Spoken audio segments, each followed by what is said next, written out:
Welcome back. Today we're testing the new Motiv Forge Ember.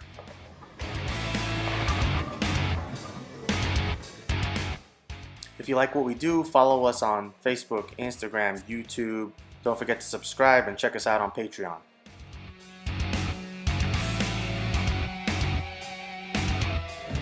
First impression, the Forge Ember continues to validate Motiv's ability to make heavy rolling, strong control balls. Alright, firstly, the Motiv Forge Ember is every bit of the 2000 Grid Abalone finish, or LSS. I mean, we tested this ball alongside another brand ball that also says 2000 factory finish, and they're massively different. I mean, in fact, I could actually see the scuffs from the pads coming from the factory. So, well, that was early in the pad life, and honestly, the ball also doesn't shine up anywhere near as quickly as you'd think. So anyway, let's get into it. As I expected, this is clearly a strong control ball. We'll compare it to the original Forge later on in the video with Brian, which also fits in that category. The big thing with this ball is how strong it is in the mid lane. The core's desire to get into a roll quickly, as well as a pretty strong cover, meant early read. The house shot honestly isn't truly enough volume for this strong of a ball. I had to take advantage of the fresh oil while it was there for a pretty short period of time, and this was really the only way to get this ball to store enough energy to carry with how much mid-lane read it offers. At the same time, I really couldn't get straight enough to get it down lane with my current physical issues. I know Motiv talks about getting a bit more angle with the hybrid cover while still getting read, and while that is somewhat true, this is mostly a pretty smooth, strong control ball. Obviously, big ball, big surface. So you can open up the angles a bit, but it's still limited in terms of carry when you open up too much, since it uses just too much energy earlier in the lane.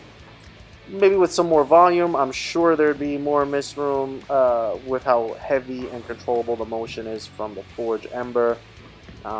Here, I was still able to use it between the third and fourth arrow, taking advantage of that nice heavy roll. Once the volume or the pattern breaks down a little bit, start to get some flat hits.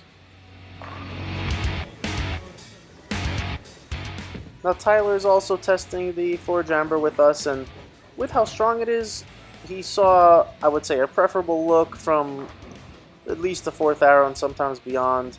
Again, you can see the same thing as I mentioned already. That strong, big roll in the mid lane. Honestly, the surface finish certainly is quite a bit for this, what I would consider medium light house shot. In Tyler's hands, the ball can definitely cover some boards, but because of the mid lane read, missing in would not hold.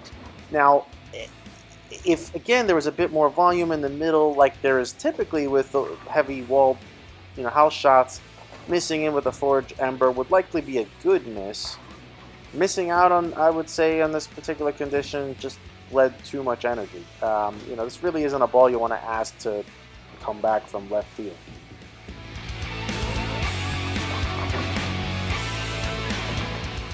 Alright, so now we have Brian testing the Motiv Forge Ember, and for context, of all the balls we've tested, the original Forge remains his strong control ball.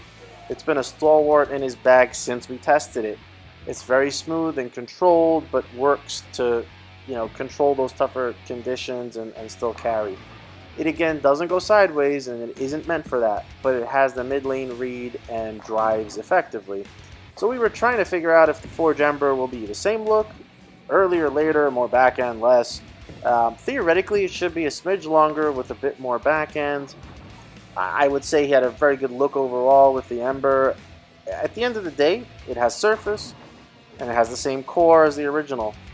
He did have to, let's say, get a little away from that outside friction, since it does kind of die if it sees it too early. But once he got it, just in enough, that shot looked quite good. He could continue to move in and maintain the look if he took the speed down a bit. So now, how does it compare to the original? Honestly, they're quite close. However, the Forge is a bit earlier and stronger, and that meant that while he could play more or less in the same location on the lane, when he moved in with the original Forge, he didn't have to slow it down to get that motion. So while it may be deceiving to the eye to watch both balls look quite similar, the Ember did ultimately get down lane just a bit more, so not quite an early enough read from the cover for the core to start that heavy roll and punch, once he moved further in. So he did have to kind of slow the Ember down a little bit to get the same look as the Forge from deeper in the oil. Bottom line was, it was close enough that he could see it as a replacement for his beloved Forge when that one is finally out of commission. Alright, so my final thoughts. The Motiv Forge Ember is clearly a strong control ball, so basically you can call it that benchmark type ball, but for heavier conditions. It's pretty close to the original Forge, and I think Motiv has placed it correctly in their ball guide. What I don't agree with is where they have the Trident Odyssey as being smoother than the Forge Ember. That seems a bit confusing. Nevertheless, if you stick to my arsenal building methodology, this one is easy to slot in the bag.